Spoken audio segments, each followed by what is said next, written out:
It's a pleasure to be here to present on diet and cardiovascular disease and some of the work that we've conducted over the last 5 years with the Global Pure Study. Oh. I'm just giving you a timer. Right. Yeah. Oh, great. Okay. Now, you all know the diet-heart hypothesis, so I'm not going to repeat that so I could spend more time on pure, so I'll just jump right to it. Okay, now, last year we published 3 papers that appeared in the Lancet and Lancet Diabetes Endocrinology. Now, the first of our papers, we looked at the association of dietary nutrients with blood lipids and blood pressure, looking at 18 countries around the world.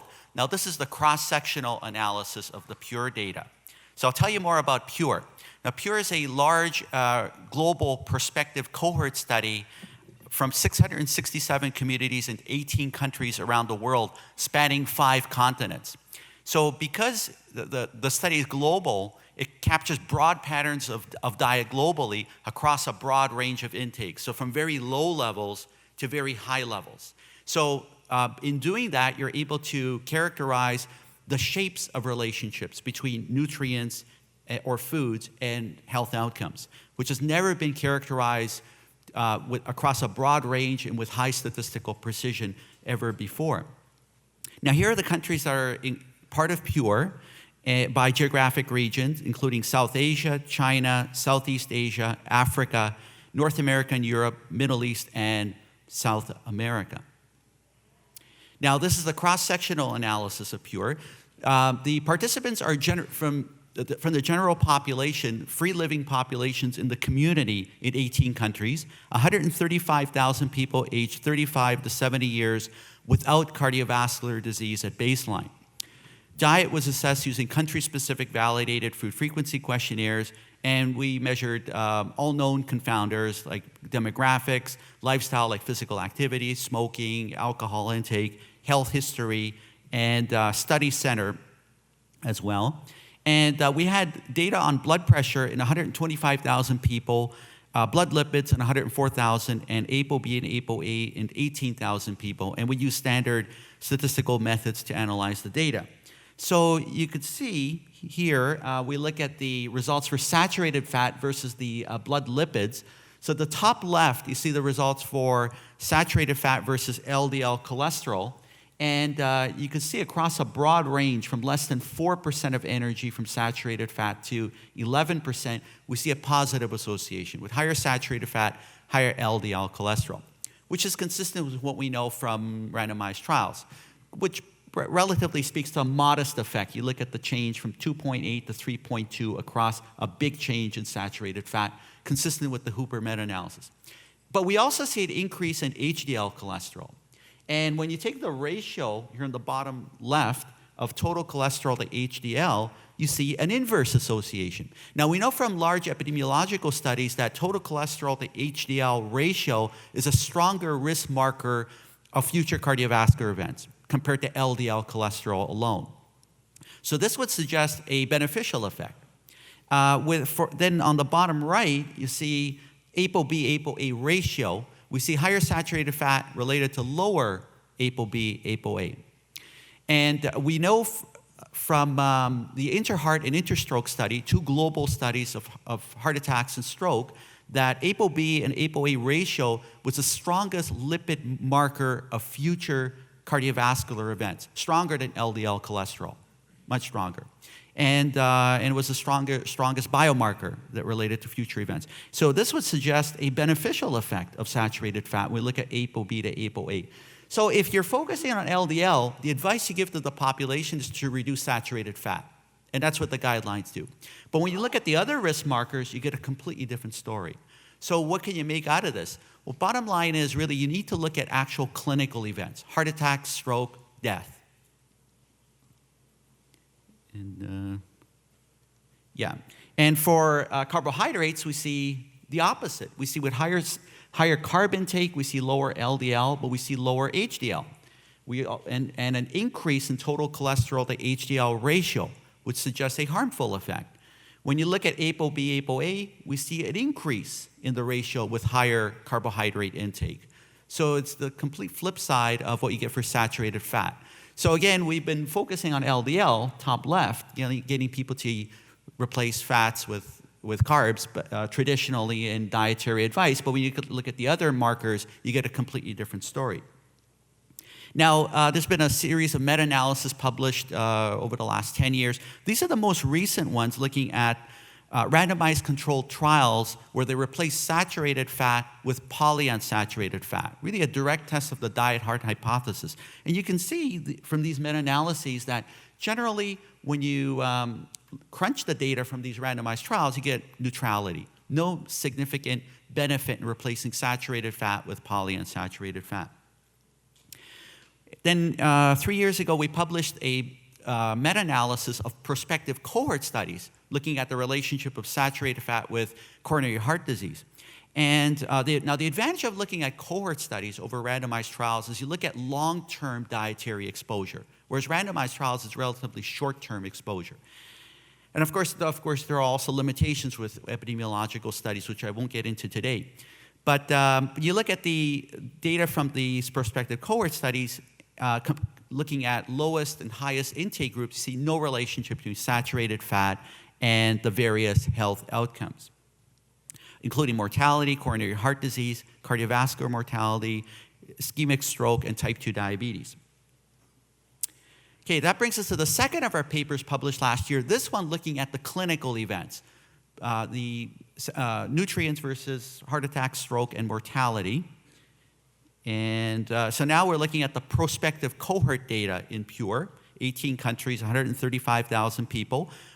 During the course of the follow-up, we accrued more than 4,700 major cardiovascular events and more than 5,700 total deaths during a follow-up period of 7.4 years. And we use standard multivariable Cox regression to analyze the data with study center as a random intercept. And here you see the results for the risk of mortality shown on the left and major cardiovascular events on the right by macronutrient intake. So first on the left, you could see with higher carb intake from 46% of energy to 77% of energy, we see an increase in the risk of mortality with higher carb intake. For total fat and protein, we see the reverse. We see higher intake is associated with a lower risk of mortality. On the right, we see that each of the nutrients generally has a pretty neutral effect on major cardiovascular events. Then we looked at the various types of fat versus mortality and major cardiovascular events. So on the left, looking at total mortality, we see saturated fat, monounsaturated, and polyunsaturated each are associated with a lower risk of mortality.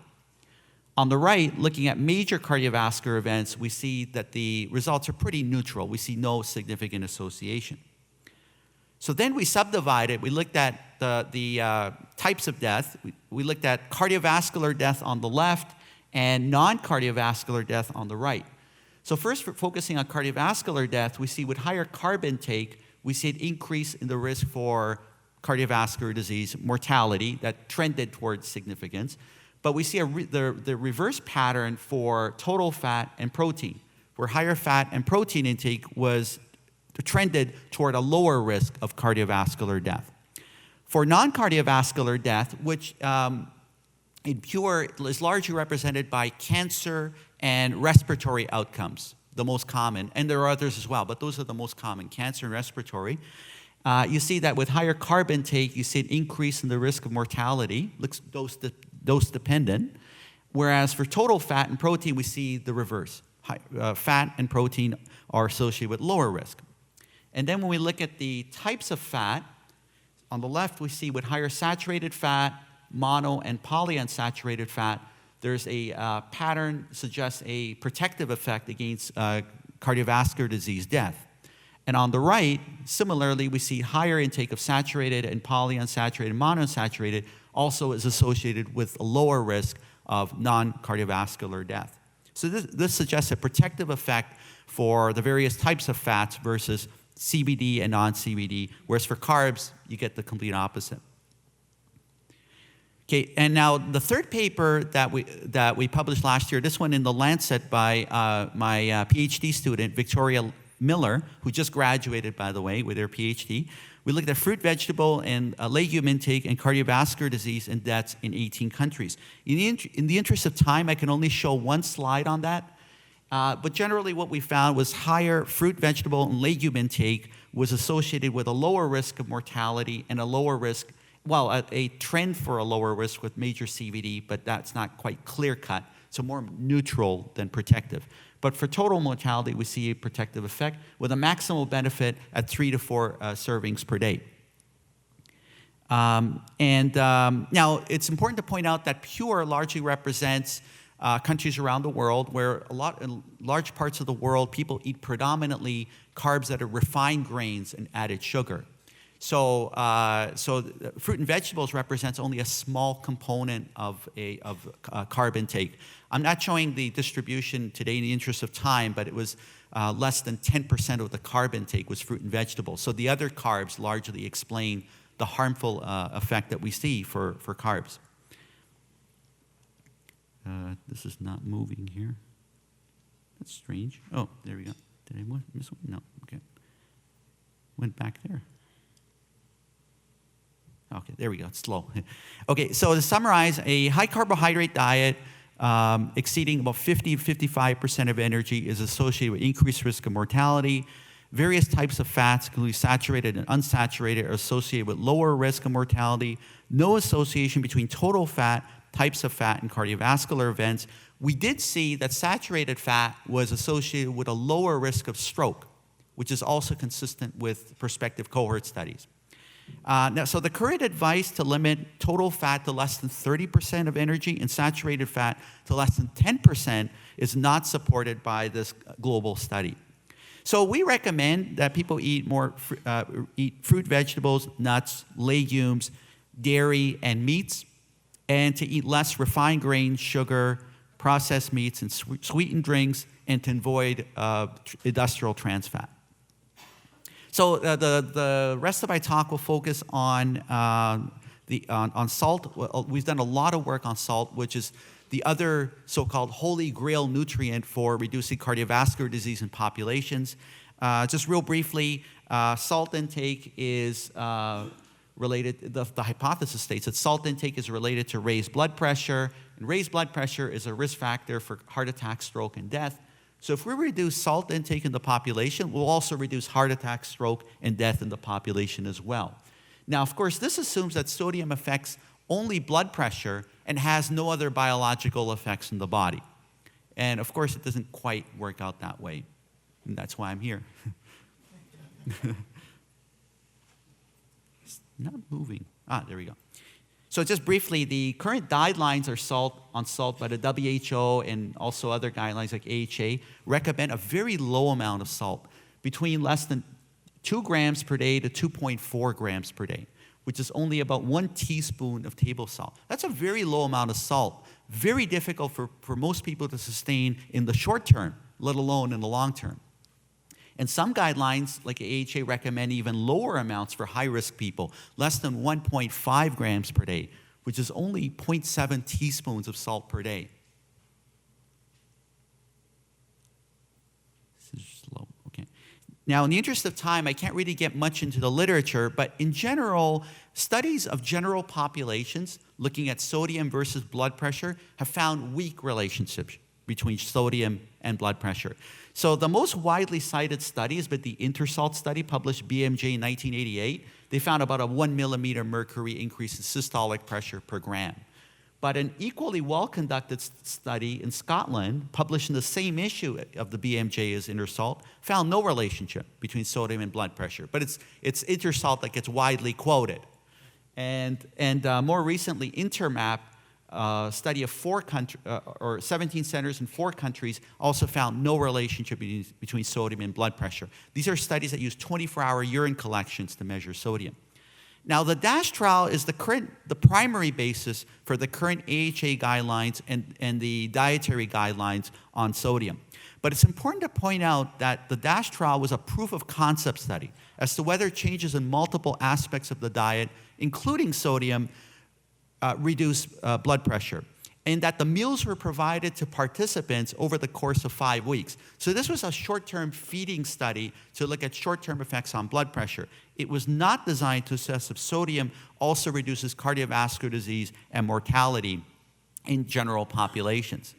And there were also other issues with the DASH trial that I won't get into today, but are covered in many of our review papers. Okay, now the bread and butter of epidemiology is measurement, the measurement of the dietary exposure. Now, 24-hour urine collection is the reference method for assessing sodium intake in individuals, but it's not feasible in large-scale studies. And under-collection is a problem, and so is selection bias. Because of the high subject burden in doing 24-hour urine collections, you get high non-participation rates. So we need simpler methods to assess intake in large population studies. Fasting morning urine has been validated versus 24-hour urine collections, and also has been shown to be associated with blood pressure with slopes identical to randomized trials. So for example, here's data in 133,000 people that we published across pooling data from 4 studies spanning more than 50 countries. And we applied our method because we had morning fasting urines collected in all these individuals versus systolic blood pressure. Red is people with hypertension, blue is people without hypertension. You can see that you see a positive association between sodium and systolic blood pressure in both the hypertensives and non-hypertensives, with a slope that's twice as steep in hypertensives, consistent with what we know, and slopes of association that are also consistent with randomized trials. So for use in large populations to stratify individuals, to look at relationships with clinical events, this is a very valid method that could be applied widely. That brings us to the first paper that we published in New England Journal 2014. We looked at sodium and potassium versus blood pressure.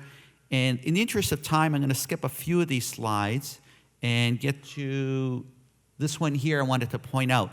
Now, this slide here shows the frequency distribution of sodium intake around the world in 100,000 people spanning 5 continents. The red curve shows observed sodium excretion based on a single urine measurement. The blue curve represents usual intake after adjusting for random error. And you can see overall the average sodium intake in the global population is 4.9 grams per day. And you'll also note that the US average is markedly lower than the global population average. So it's not like we're consuming like higher amounts than other countries. Where if anything, we're markedly lower than the global average of 3.5 grams per day. You'll also note that looking at the 2.3 gram recommendation, less than 3% of the global sample meets that 2.3 gram recommendation. And when you adjust for random error, less than 1% meets the recommendation. And when we look at the 1.5 gram per day cutoff specified by the AHA, less than 1% meet that recommendation. And when we adjust for random error, nobody meets that recommendation. So in other words, what we currently recommend is what nobody eats. So the human experience for low sodium is extremely sparse. Now, the other important point is that China has a markedly higher level of sodium compared to most other countries of the world. And that's an important point to make, as you'll see with the data later. So China's average is 5.6 grams per day, whereas most other countries are below 5 grams per day, an average of about 4.4 grams per day. Potassium intake, though, is pretty similar. Now, sodium is an essential nutrient. We know every essential nutrient follows a U-shaped relationship with health. And sodium is no different. It's an essential nutrient. The body needs sodium. It's not like tobacco, where we know the optimal level is 0. Sodium you need. And we know at high levels you get toxicity. At low levels you get deficiency. So there's always a sweet spot in the middle for every essential nutrient. It's not moving. Strange. There we go. Okay, so that brings us to the first of our papers where we looked at clinical events. This is on target. People with vascular disease followed up for about 5 years. and 28,000 people, more than 4,700 clinical events occurred during the follow-up. You could see that on the right, you see the cubic spline curve. When intake exceeds about 6 grams per day, we see an increase in risk. At the low end, when intake is below 3 grams per day, we also see an increased risk. So there's a sweet spot between about 3 to 6 grams per day associated with the lowest risk, which is consistent with any essential nutrient. Note that the US average is currently at the lower end of the sweet spot, which means that we're eating about the right amount that we should be. Now, if we were to reduce intake to the currently recommended level for vascular patients, we would actually put people at increased risk. Now, on target is people with vascular disease. What about general populations? So that brings us to the second of our papers published in New England Journal 2014. Here we looked at sodium and potassium versus cardiovascular events. Over 100,000 people from the 18 countries. We accrued more than 3,300 major cardiovascular events during the follow-up. At that time, follow-up was 3.7 years. Well, went too far. There we go. Okay. Now, this slide summarizes the results for the various outcomes. The primary composite outcome of major cardiovascular disease and death, total deaths on the top right, and at the bottom we have major cardiovascular disease. And you could see a similar pattern of results. Again, a sweet spot in the middle, high intake, you see an increased risk, about 6 grams per day and higher. Low intake, we see an increased risk, even more. Less than 3 grams per day associated with increased risk. So between 3 to 6 grams we found to be optimal. Note the US average, again, is at the lowest part of that sweet spot. Okay, 5. I've got here 8 minutes. Okay. Okay, I don't have time to get into the extensive analyses that we did, but I'll just say that no matter how you analyze the data, every humanly way possible, the results would not go away. We did extensive adjustment for all known confounders. We excluded people with cardiovascular disease, cancer, people with an event in the first 24 months. Again, we see that low sodium is associated with increased risk compared to moderate sodium intake. For potassium, we see clearly a protective effect. Higher potassium associated with lower risk. We got very favorable commentaries from various journals, including New England Journal. Susan Opperl, who is the former head of the American Heart Association, had a very positive commentary on our paper. Now, despite what you might see some individuals out there trying to portray that it's only pure, other studies have shown exactly the same thing, including studies that use 24-hour urine collections, including people with type 1 diabetes, type 2 diabetes, people from the general population in Europe, and people with chronic kidney disease, either a J-shaped relationship or an inverse association. Actually, an inverse association, higher sodium related to lower risk of cardiovascular events or death. And this is consistent across cohort studies where you compare moderate sodium to low sodium. Each and every time, moderate sodium does better. High sodium, when you go above 5 grams per day compared to moderate, we see an increased risk. So Grotto in his meta-analysis identified a sweet spot between 2.7 to 5 grams per day. If you go above that or below that, you see an increased risk. And in another paper we published in 2016 in The Lancet, we subdivided people with hypertension and without hypertension. And the point I want to make here is that overall, you see, again, a U-shaped curve and 133,000 people pooling data across 4 studies from the general population and people with cardiovascular disease history. And on the left and right here, you see hypertension and no hypertension. The point here is that regardless of blood pressure status, again, you see low sodium is associated with increased risk of major cardiovascular events and death compared to moderate sodium. So regardless of whether you have high blood pressure or normal blood pressure, low sodium is associated with harm. Remarkable consistency across subpopulations.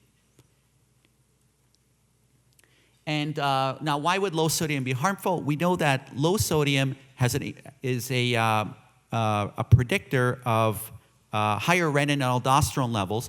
Intervention trials have also shown that lowering sodium intake increases renin and aldosterone and activates the renin-angiotensin system. We know these are vascular damaging substances. They even have a class of blood pressure drugs directed at blocking this mechanism. Low sodium has been shown to increase these hormones. Now, last week we published a new paper, this one also published in The Lancet. Now this time we look at the community level, over 300 communities around the world. Now first we looked at the center level, urban and rural subcenters, community and individual level. You see similar slopes of relationship between sodium and blood pressure. Again, reaffirming the accuracy of our sodium measurements. Now in the interest of time, I can only point out a few of the community level results. And okay, great, almost done.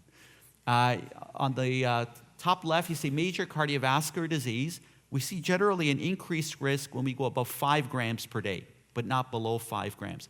Now, the effect is driven largely by the increase in stroke. But the increase in stroke occurs when sodium goes above 5 grams per day. Remember, that's levels you see in China, where most of the other communities are below 5 grams. In the other countries, you see it's flat. You see no increase in risk. And the one last slide I wanted to show you, which is key. Whoops. Sorry, losing time here. Okay.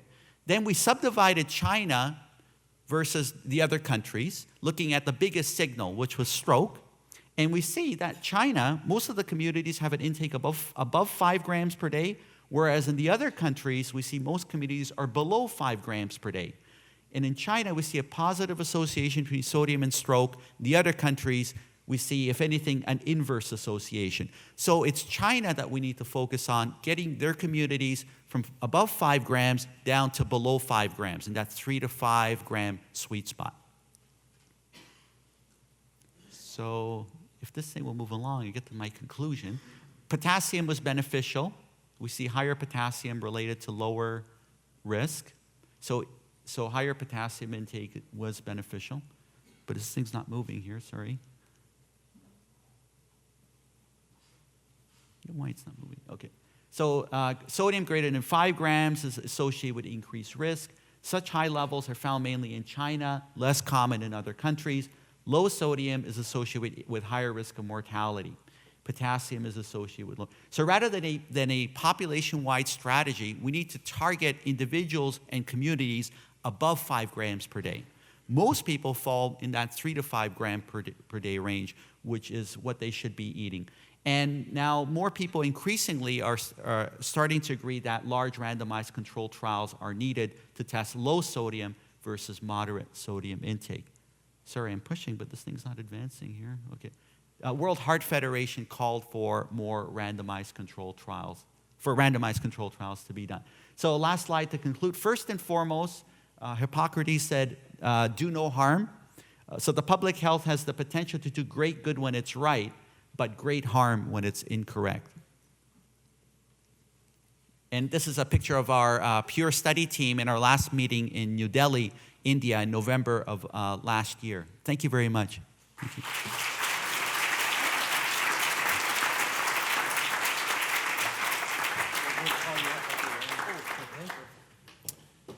Thank you, Andrew.